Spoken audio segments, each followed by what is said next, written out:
That's right. Why does he have to do that? You know? Why does he have to do that? You know? And it's just one after the other. And I'm like, I know, I just want somebody to say, why does he have to do that? That's all I want. Yeah. All I want is somebody who's real.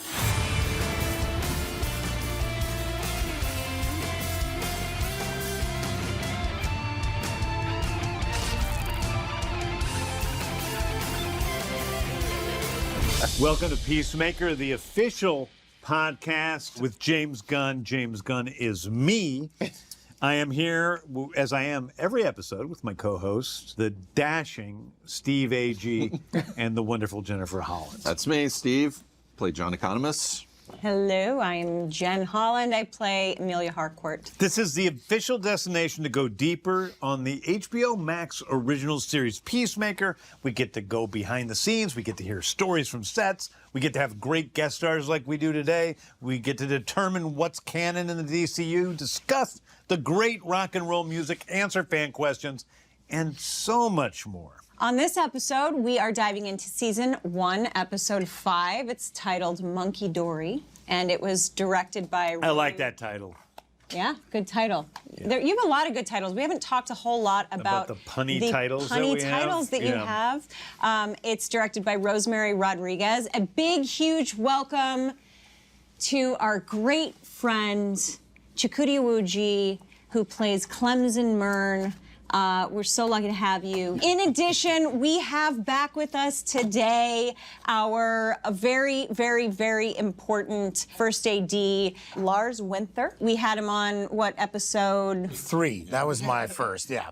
We're so happy to have you back. Yeah, glad to be back. I'm excited. For being here. Yeah. And we're talking spoilers once again, so if you have not watched this, go to HBO Max and do so. That's all you get to say? That's all I want to say. Oh. Welcome to the show, guys. Chuck. Yes. How did you come out being on the show? What was your path? I don't think there was actually a path, because it's not like I did this and met this person or had any association with first you were beyond watching your stuff. Born. I was born. That was the path. I chose to be an actor.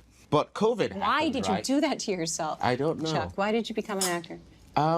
It was the first thing I ever did that genuinely, I was doing it because I actually enjoyed it as opposed to that I was able to do it. Does that make sense? Like sports, I was never really a lover of sports, but I could do it, so I did it.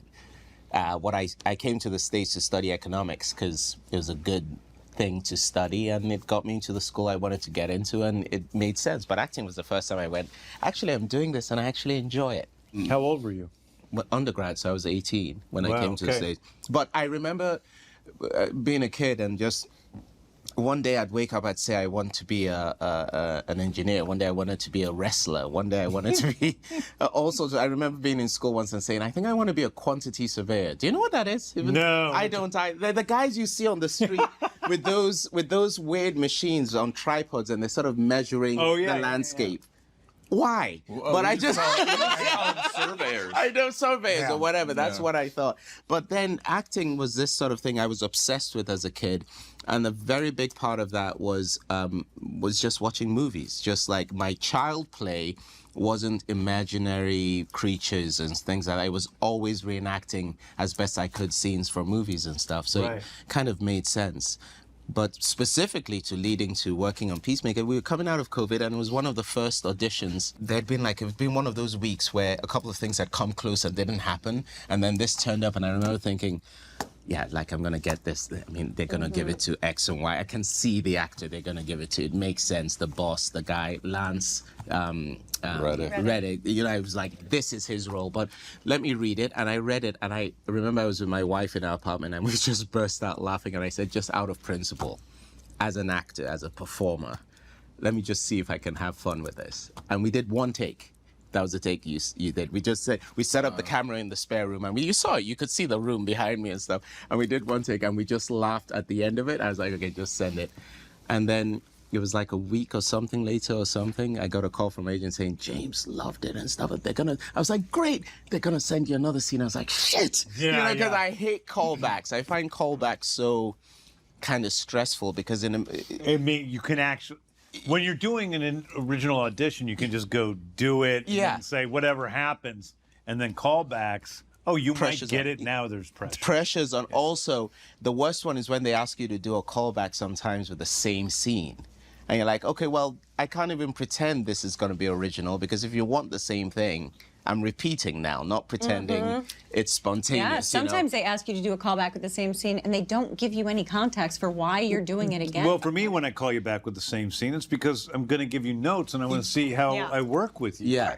Yeah, but often they don't do that. So I was very grateful when the callback was a completely different scene because the first one was hilarious and stuff, and the second one was just, I was like, oh, you want me to rip out the layers of this guy in front of you, So I was like, oh, okay, that's what I do. Because now we know he's an alien. Yes, now we're talking with, what is it, Locke. Locke. Yeah. Locke. And I was just so moved by it. And again, it was a one-take wonder because I don't know, it's always a testimony to the writing when you go, I've read this, I don't know what he's seeing, but you get a very strong sense of what you're seeing. And it's in the right. So I knew exactly how I wanted to do that, and that's how it happened. The first time I actually met you was after I got the job, and you mistakenly butt dialed me on Christmas. Oh my God, I forgot about that. That's so Remember funny. that? Yeah. And yes, that's right, because we hadn't met, so we didn't do a callback in person. No, I just sent another tape. We just did a callback and sent you the other tape, and I was like, this guy's got to be the guy. You were like that too, right? We were like, who is this? This is best incredible. auditions I've ever seen in my life. They're like, he's a very well-respected theater actor, and I'm like, I was like, whoa. how have I never seen this person act on something before? I'm like, he's just obviously wildly underutilized. This is an incredible actor. I just couldn't believe it. You were so good that I kind of did. You seemed like a dick. Like, I really never in a million years thought you were going to be such a nice guy. Like, you really seemed like an asshole. And I'm like, I'm going to hire this weird, freaky guy that's obviously very mean because he's so good. But I'm certainly not going to like him. And it's going to be difficult. He's going to be very difficult. And then you just ended up being the greatest guy. And then I accidentally butt dialed. And you were laughing your ass off. And I'm like, this is not who I thought this guy was. And it was like so friendly. And I'm like, oh. And as long as we're here talking about this, we should also talk that Chuck and my relationship went on after Peacemaker because we hired him as the main villain in Guardians of the Galaxy Volume 3. He played High Evolutionary. And honest to God, the High Evolutionary, to me, taught me about what a villain really could be. Wow. Because your performance is great, and he has such depth and purpose. But here's the thing. A lot of times people start to add such depth and purpose and meaning to their villains that you start to like them too much, and then the stakes don't become anything. But boy, do we fucking hate you. Like, oh my God, we hate you so much. Yeah. Understand? You kind of hate you totally, and it's so important. It's like, I think in other things I've tried to make the bad guys understandable at the expense of really revving up the audience to want you to die. Yeah. When you get beat up, it's very satisfying. Yeah. It is. Okay, let's get into the episode itself. Peacemaker's waking up, kind of sad, depressed. He gives Golf the butterfly some amber fluid, and Eagly tries to give a Peacemaker a dead squirrel, which is the second time he's done this. We have Adebayo interacting with her mother, Amanda Waller, who's asking her if she's placed the diary, the fake diary that they've used to set up Peacemaker at Peacemaker's house yet. And then we have the most famous scene outside of the dance sequence from season 1 of Peacemaker, which is the team briefing where Myrn recaps what butterflies are, aliens going through orifices, with a wonderful PowerPoint presentation by John Economos. I mean, you're being sarcastic. I know that. No, it's a shitty PowerPoint. It's art. You fucking suck at PowerPoint, Diebeard. Yeah, well, you can do it next time. Economos really did work hard on this PowerPoint presentation. Absolutely. And Peacemaker knows what Economist did to his dad by framing him and is so fucking furious. So mad at him for the that whole he is time. using this as the gateway to fucking twist a knife into my side. Brutally bully Economos. And we also learn that the butterflies enter through the mouth is what we learned, but for some reason Economos assumes it's also through the asshole. Also an orifice. Also an orifice. And we have a little, video to prove that. Good ups to the graphics department. We also, it's funny shit. We also learned that butterflies are stronger than humans, about 8 times stronger than humans. And the way that Economos chooses to show this is by picturing a butterfly With a man monkey next to a chimp. next to a chimpanzee. What's the chimp for? Chimpanzees have 4 times the strength of human beings, so they're both strong. Yeah, and we're supposed to get that just by looking at this, Diebeard? I thought that man and the chimp are friends. I wonder what would have, if Peacemaker hadn't started giving you a hard time because of his vendetta, were we all really going to sit through that PowerPoint without commenting on how bad? That's what I felt like. I realized that I was seriously, as Mern, giving it like seriousness, and would I have commented or did it need I Peacemaker guarantee to- you, even without me framing his dad, Peacemaker would have eventually made fun of me for that. Oh, definitely.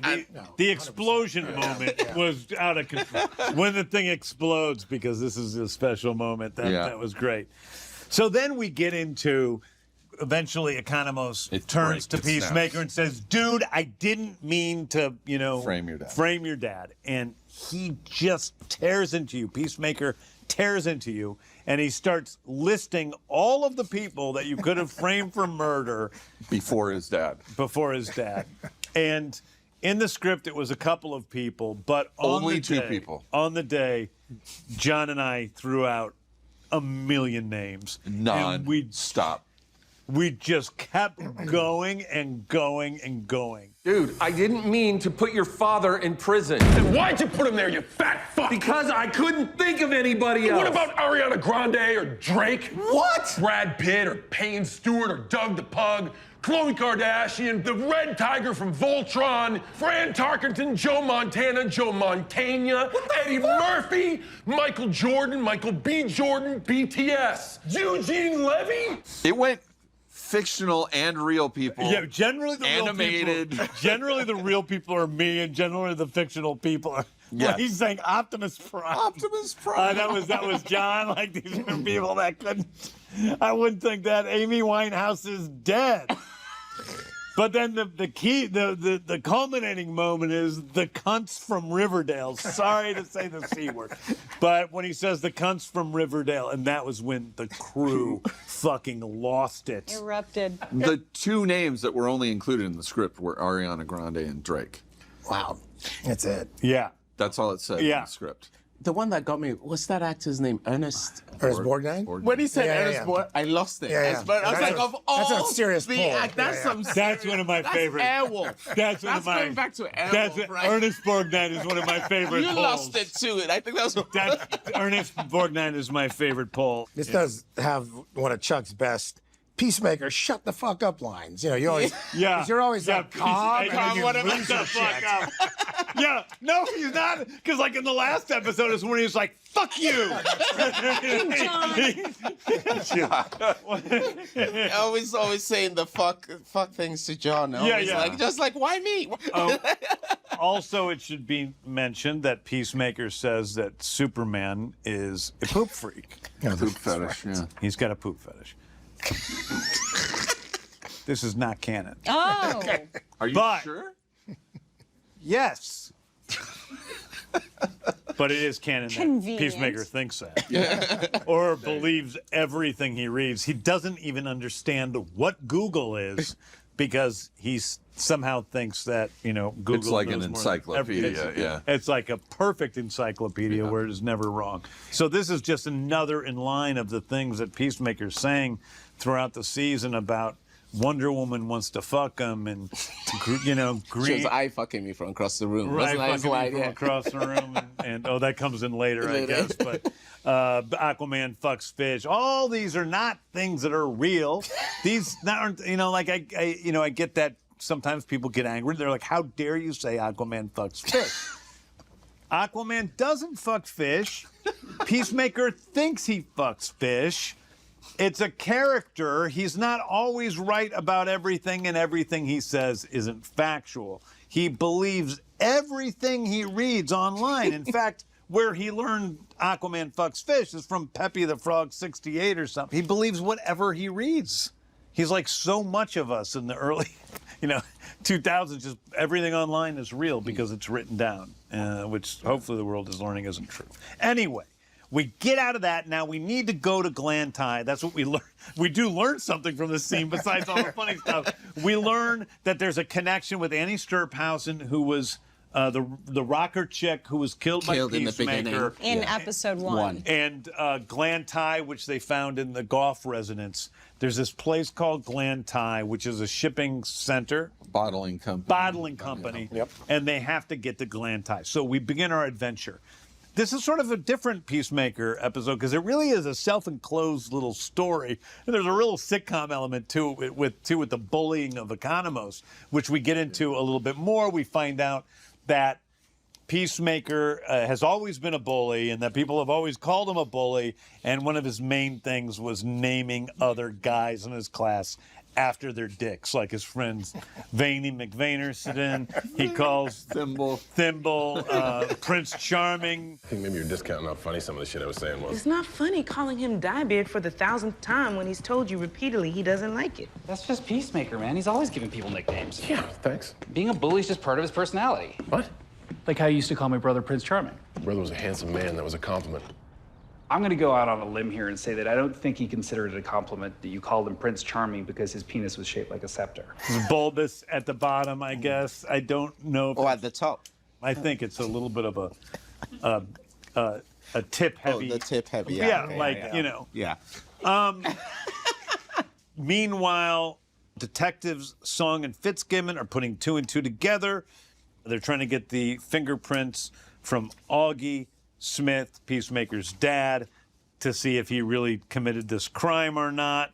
We have a great little moment between the character of Song and the character of Officer Peggy, played by Rochelle Greenwood, who was one of our utility cops that did fantastic work throughout the whole season.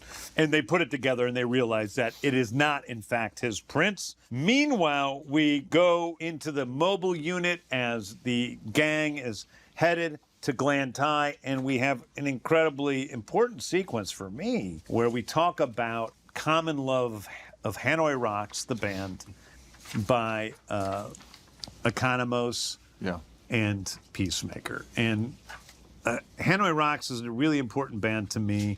I was a punk rock kid, and when I was about 17, Hanoi Rocks was released in America, their first U.S. release. I had read about it because Alice Cooper was championing it, and I liked his music, and I listened to it. And it was like a revelation for me. They were a combination of punk and rock, stuff I grew up with when I was younger, the stuff I loved in high school. Bands like The Jam and Clash, and I absolutely fell in love with their music. They became my favorite band in the world. They're still one of my favorite bands in the world. If people want to hear more Hanoi Rocks, they can go to my official Spotify and they can listen to my list of their favorite music. And they sort of created the look of glam metal. In fact, I went to see Guns N' Roses' The Troubadour when I was 17, 18, in 1986, maybe 1985. It was actually the show where they got their record deal. Yeah. And I went to see them because they were like Hanoi Rocks. So anyway, but we do have a message from Michael Monroe, and here we go. Hello, Michael Monroe here, and I want to say thank you, Peacemaker, for having that clip in there of Hanoi and promoting Hanoi Rocks as much as you do. God bless you, James Gunn. I love you. I love you all.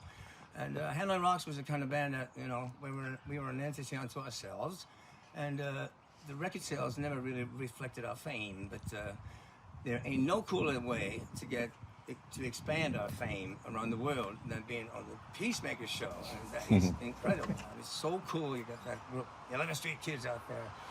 You know, that's a beautiful thing. And love you all. Oh my gosh. Yeah, I mean, a lot of people know of Hanoi Rocks from one tragic situation, which is their drummer, Razzle, was killed in a car accident with Vince Neil from Motley Crue. Oh, wow. And that is where their, reign sort of ended and was cut short very early, and I think stopped them from achieving the kind of worldwide fame they would have otherwise at that point. And it feels great to be able to be turning on so many people to their music, including the great song 11th Street Kids, and then the song at the end of this episode as well. Anyway, so we have this moment of a little bit of a communion between Economos and Peacemaker. They start to play this song, but it's cut short because they've arrived at Glen. There's a little game of Rochambeau. What's that all about between Adebayo and Harcourt? Well, I believe what's happening there is whoever wins does not have to be on the team with Vigilante. Yes. and unfortunately, Harcourt loses. And he introduces the chainsaw there, right? And he introduces the chainsaw, which Vigilante has a chainsaw, which he really wants to use to kill somebody. But it doesn't seem very practical when they're trying to be stealthy. Right. Harcourt is having none of it. She's sick of it, yeah. No! You're not taking that in there. We go into Glen, and we find the place is overrun with butterflies. Peacemaker enters with Adebayo. We have a great moment where he puts on X-ray vision and just starts, what looks like to Adebayo, he just starts blowing off people's heads for no reason. The second they walk into the bottling company, there's a nice-looking older woman at the reception desk. You don't see Peacemaker, but this woman's head basically explodes. He shot her with a shotgun because he apparently has X-ray vision with that helmet. Yeah. Scared the shit out of me. He just keeps shooting people. You didn't think to give me some sort of signal? Yeah, the signal was I shot her head off. You said you were going to be chill. Do I not look chill to you right now? And then Adebayo keeps shooting people after he shot them, which isn't very helpful. We have a big action sequence in there, which, Lars, you directed a lot of that sequence there. Yeah, with the butterflies attacking. Lars directed our second unit on that. Yeah, it was good. We had a good time. Yeah. I will say in that sequence, some of our better prosthetic makeups with heads blowing off. Yes, yes. And like that old lady, there's a great shot of her head on the ground. With the eyeball popping out, yeah. Yeah, and we did a big practical explosion in there. So, yeah, we had some fun stuff. Yeah, some good stuff. Meanwhile, we see that there's something in this control room, and it ends up being Charlie the gorilla. So a butterfly apparently took over Charlie the gorilla while he was at a zoo, and he escaped, and he's now a super-powered gorilla. If you look back over the first couple episodes, there's other things. There's news clippings. There's a news story where a woman is talking about Charlie the gorilla having escaped from the zoo and they can't find him. We found Charlie. There's a scene later, and we're shooting in like an animal hospital, and just their props has like, everything laying around to make it look like an animal hospital. But there's also like in the reading area, there's like magazines and newspapers. And there was a newspaper with, gorilla found dead or something like that. And I was like, holy shit. We hadn't shot me killing the gorilla yet. So I was like, oh my God, that's fucking dark. Was there a bit of a throwback to your zombie? I couldn't help but, when the butterflies are coming out. Oh, yeah, there's zombies. There's such a sense of that classic zombie pushing whatever, which made it a creepy scene. Very much like, it is creepy. They're very much like zombies. And even a little invasion of the body snatchers. Invasion of the body snatchers. The screech and the jumping and stuff. Yeah, and I love gorillas. I love gorillas in DC Comics. There's so many great gorillas. There was a time in the 50s when sales of a comic book would go This is totally true. Sales of a comic book would go up by like 50% if you had a gorilla on the cover. So there are just so many gorillas in DC Comics during this time.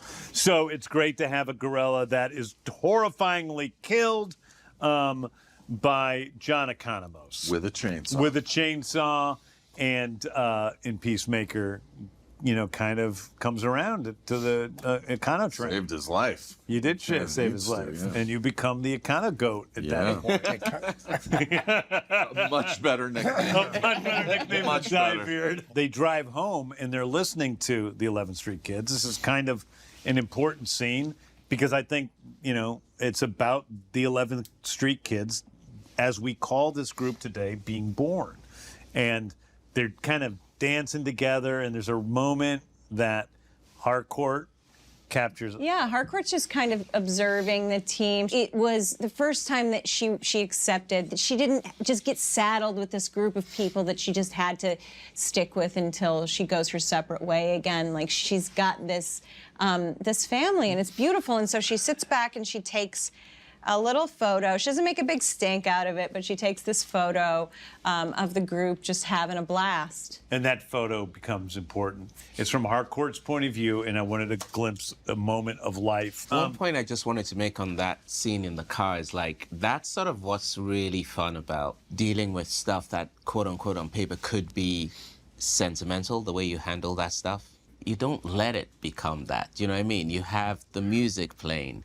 You have people splattered with blood. The message is coming through of we're a team, but there's this all this other stuff that keeps it anchored that you don't have to ever feel as an actor, okay, I'm playing the sentiment. Does that make sense? You're always playing something. Right. And it's up to the audience to decide its sentiment. You know what I mean? It's a very fine line, whatever. I guess that's I mean, because a lot of your stuff has such emotional core to it. Even the more ridiculous, the more emotional core often. It's like finding that balance, isn't it? You know? Yeah, and I think that's true. I think that's why one of the reasons why we reshot certain parts of it is because it was. I felt it was important. It was sort of like it was an important the crux moment. of some important moment. Yeah, it's kind of like a real thing to hitch the characters on. Okay, so after that sequence, well, we've already met Locke with you in an interesting little scene where he knocks on the window. We learn a little bit about you guys in the jungles of Nyan Sur, where obviously... God, I wanted to know more about that. You guys did some bad... I really wanted to know more about that. Yeah, me too. In my head, that's the spin-off. You guys did some bad shit. Yep. Locke says to you, you were no angel yourself, and you told him that you've changed since then, which means that you become a butterfly is what you meant, which he doesn't know. He's a regular just piece of shit guy, and he ends up being, wait till you see this guy next episode. He was bad. He's great. And then we have a scene where Song walks into the office of the captain. She thinks it's going to be Captain Mealy, but it ends up being Captain Locke. And Locke talks down to her and demeans her and is pretty damn creepy. Yeah. He's just the worst, most toxic dude.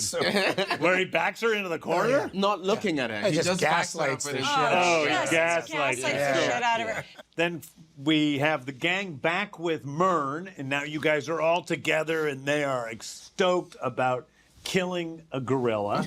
Technically, I think it was a super gorilla since we pulled a butterfly out of its brain. No, definitely a super gorilla. Last time I fought a gorilla was at Burning Man 4 years ago. This was significantly weaker. You give them a break. Yeah. You're like, take the night off. Take the night off. Enjoy yourselves. Enjoy yourselves. But Harcourt looks at you, and you're like, is everything okay?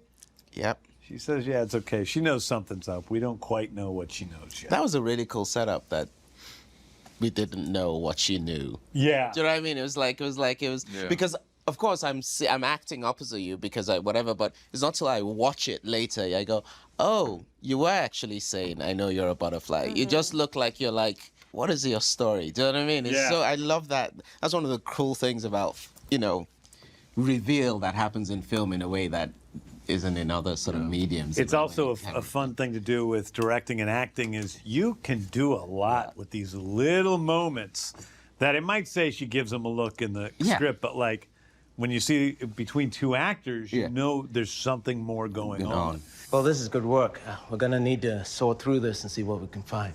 importantly, we want to see if we can trace where the raw amber fluid originally came from. And then Song goes to her uncle, Judge Judy, not that Judge Judy, but Judge William Judy, and tries to get some help with a warrant. The judge, I was going to ask you about this. Judge the guy Judy? who played Judge Judy, who has 1.5 lines. Yeah.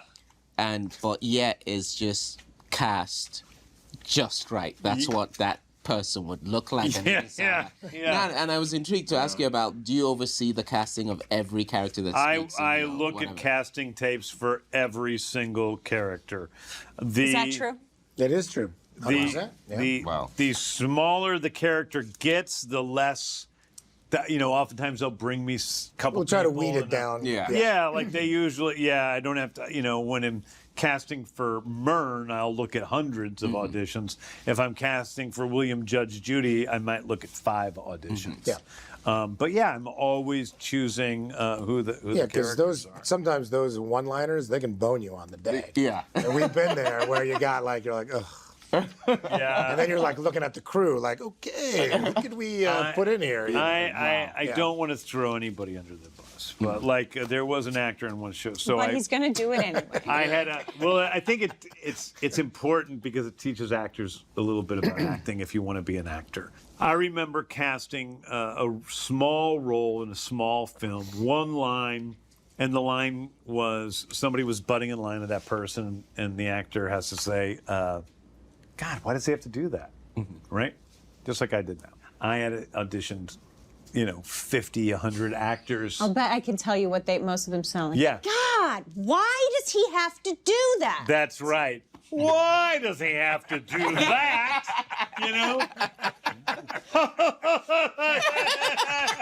Why does he have to do that? And it's just one after the other. And I'm like, I just want somebody to say, why does he have to do that? Like, that's all I want. Yeah. All I want is somebody who's real. Finally, I find an actor. He comes on. He's a godsend. Guy butts in line, and the guy in his audition goes, God, why does he have to do that? I'll go, oh, this guy's good. You got it. I found fucking Laurence Olivier in Shreveport, Louisiana. I go to set. We start shooting the scene. He turns to the guy behind him and he goes, why does he have to do that? And I'm like, no, you saved it. You were probably like, why do you have to do that? Yeah. I was like, why does he have to do that? Yeah, that's right. I was probably bigger. It's like, no, the cameras turned on you when you went. Became those other. We got it out of them. It was fine. I'm just saying, when you're auditioning for something, for me, what I'm looking for, frankly, is I want to feel like I'm just overhearing a conversation in an elevator. I want to hear the real thing. Hey, sweetie. Hey, Uncle Will. We need a search warrant. You ever heard of a guy named Peacemaker? Come on in. And then, really, Harcourt gives them the name, the 11th Street Kids, because she starts her chat group. And she sends out the photo to everyone. Everyone responds in a different and unique way. And Vigilante responds with the merman emoji, which is another thing that has lasted not only within us, because John Cena and I always text the merman emoji to each other at least once a week. There's a merman emoji in my text. I always text it when I post pictures of Peacemaker. On Instagram or whatever. 11th Street Kids fans are always posting merman emojis. Oh, man, it's so heartwarming. It's become a different... to me, it's become a different meaning because it's almost like... What was it, the original meaning of a merman? It's just a merman. That's it. He says... Someone wants to say... Well, he says... Vigilante. He loves that merman emoji. He says it means happy, sad, and everything in between. Well, doesn't that make for a useless emoji then? Yeah. But you mean originally? Originally, like the merman emoji, they just have it there in case you want to use it in a sentence. A merman. And you don't want to use all those letters. Yeah, they're not I all love women. That. Yeah, I know. It's almost evolved because I get it in this in the most heartwarming way from fans all the time, almost as to say like, we support you, or like We know. we're excited about the show, like, or whatever, you know. It's, I don't know, it's almost this like weird affirmation that you get from fans that's just so heartwarming. And it's a lot of times there's always somebody who's like not plugged into Peacemaker who's like, wait a second, why the merman emoji? Does this mean Aquaman's coming? And I'm like, no, nothing to do with Aquaman. In fact, it's anti-Aquaman because of Peacemaker. So, yeah, they become the 11th Street Kids. Peacemaker and Adebayo go back to his trailer. He invites her in for a drink. For a second, it seems like he's coming on to her, but he's not. They just want to hang out. He goes inside. He makes a peace train, which is the most disgusting beverage ever made. The most disgusting beverage ever made. Yak butter in there or something? Yak butter. I can't, peppercorn. And I've had Vinegar. Vermouth, Vinegar, I think. vermouth, gin, vinegar, vermouth. Yeah, there is Peppercorn. more than one person who has made peace trains. Some of these guys that make cocktails online have made peace trains, usually foregoing the yak butter for some other kind of butter. Although you can get yak butter, and I really think that you need yak butter to make it good. And supposedly it's not the best drink in the world. I'm not a drinker. I haven't drank since I was 19, so I'm not exactly knowledgeable on mixed drinks, so I just made up a mixed drink on the spot. We have this wonderful scene between Peacemaker and Adebayo where he admits that he has feelings for Harcourt, and she sort of comforts him and tells him that he's a good guy, and it's very touching, and he starts to get weepy because he feels a part of a group for the first time in his life, and he excuses himself to go to the bathroom, and at that precise moment is when, oh boy, Leota betrays him. She hides the diary. Now let's make it clear that Harcourt, Myrn, Economos don't know about this, and this is going to become very important in the next couple of episodes. It is so heartbreaking that she chooses this moment. To do this it. is the moment right after she says, we roll like that. 11th Street Kids, we roll like that. We roll like that. That is And fucked then up. she, Yeah. oh, it's painful. She tries to call her wife, obviously upset with this act of betrayal that she's perpetrated. She goes back to the office with Myrn and just like wants to work because she can't go to sleep. She puts on the X-ray helmet activate, and she looks over and she sees the truth about you, Clemson Myrn. And I did my first trial for a future vampire movie. yeah. You screech, you follow Screech outside, and I follow in the rain. outside. It's kind of scary. Into the real rain. It was really raining that night It when we was shot pelting that. down. Yeah, that's the end of the episode.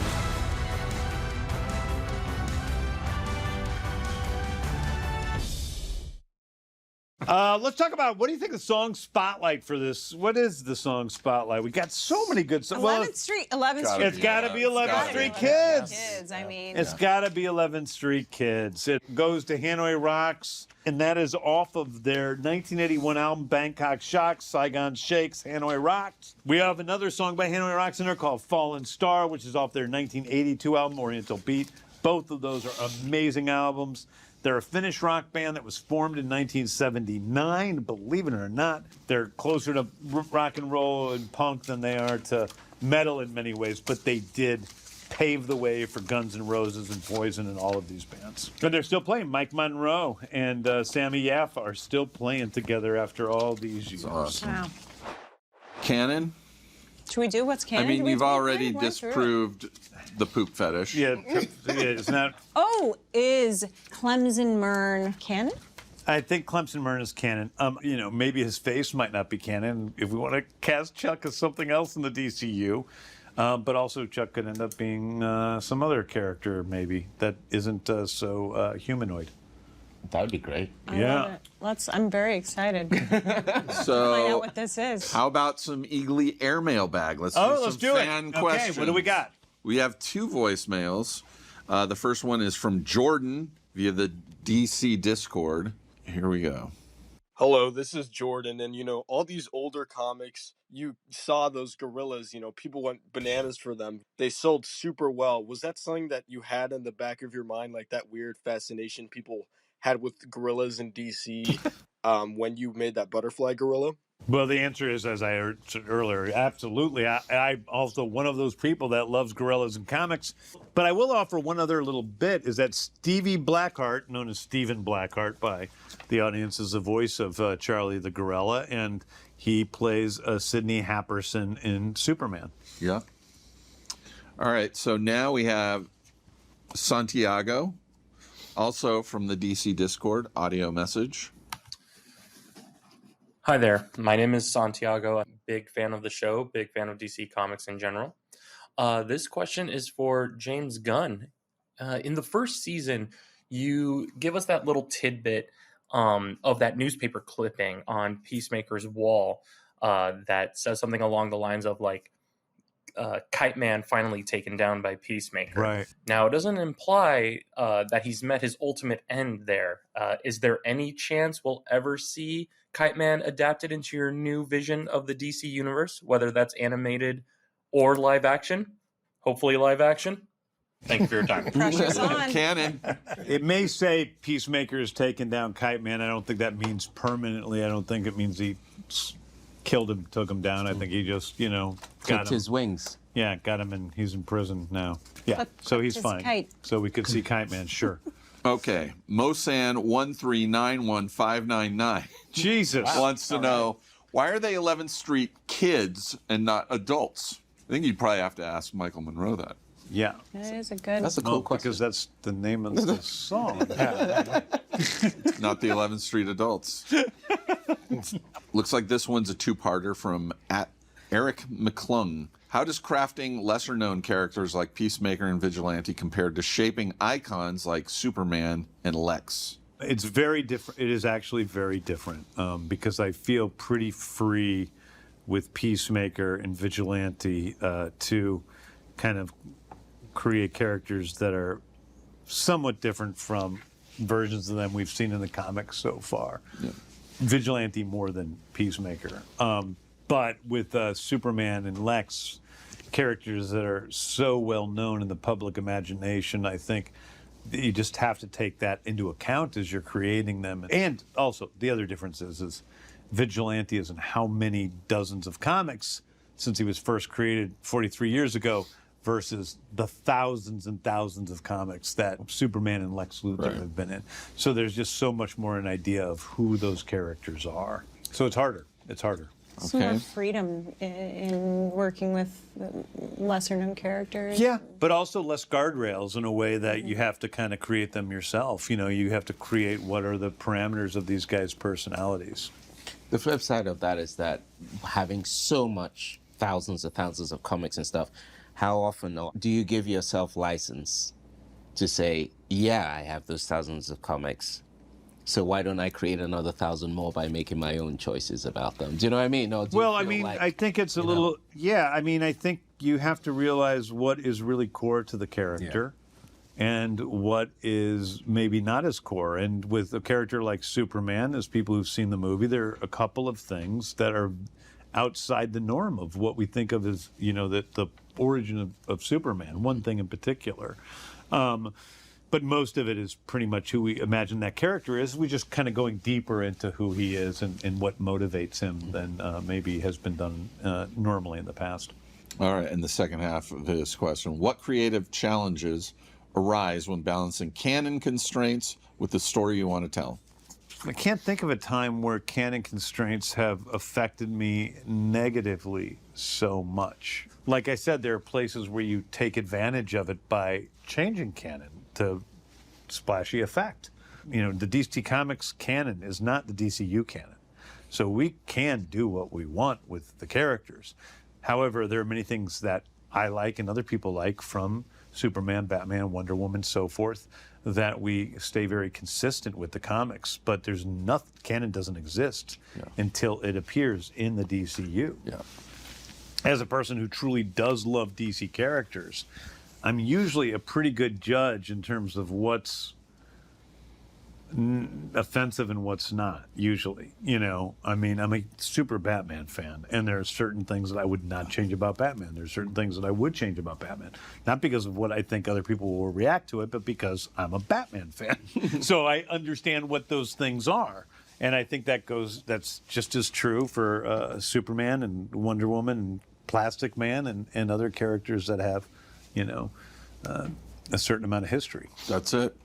Bye. I thank you to all of the listeners and viewers out there for joining us once again. We're so grateful that we were able to have Chuckwudi Iwuji again here with us, who plays Myrn, and then for us to have Lars Winther, our fearless first AD from the whole first season, here with us. Thank you guys again for joining us. Yeah. You can stream every episode of Peacemaker Season 1 on HBO Max and catch new episodes of this podcast Mondays and Thursdays. You can find us on HBO Max, the HBO Max YouTube channel, and wherever you get your podcasts. This has been a DC Studios Showcase presentation. Peace out, motherfucker. This was an OBB sound production for HBO Max and DC Studios, hosted by James Gunn, with co-hosts Jennifer Holland and me, Steve Agee. Executive producers for DC Studios are Phil Sopanides and Gary Barbosa. Executive producer for HBO Max is Becky Rowe. Executive producers for OBB are Michael D. Ratner, Scott Ratner, and Toby Lawless. Special thanks to, from DC, Mike Pilata and Victor Diaz. And from HBO Max Design, Tom Haskard, Martha Duarte Diaz, Ryan Cronin, Rhett Krause, and John Northway. Producer, Toby Lawless. Producer for HBO Max is Aaron Kelly. Research producer, Jesse Holland. Associate producer, Tess Bartholomew. Associate producer, Chris Stitt. Production manager, Kevin Lynn. Studio coordinator, Elijah Matias. Director of photography, Heath Gresham. First assistant camera and camera operator, Chris Piper. Gaffer, Arthur Garcia. Key grip, Jake Reeder. Sound mixer, Josh Falcon. Sound mixer, Darren Bowling. Post-production supervisor, Mariana Cristostomo. Lead editor, Jesse Holland. Editor, Louis Sinibaldi. Assistant editor, Mark Alcacid. Hair and makeup artist, Kendall Shannon. Director of Creative Development and Social Strategy, Lenore Castro. Senior Coordinator, Creative Development and Social Strategy, Sharif Bakari.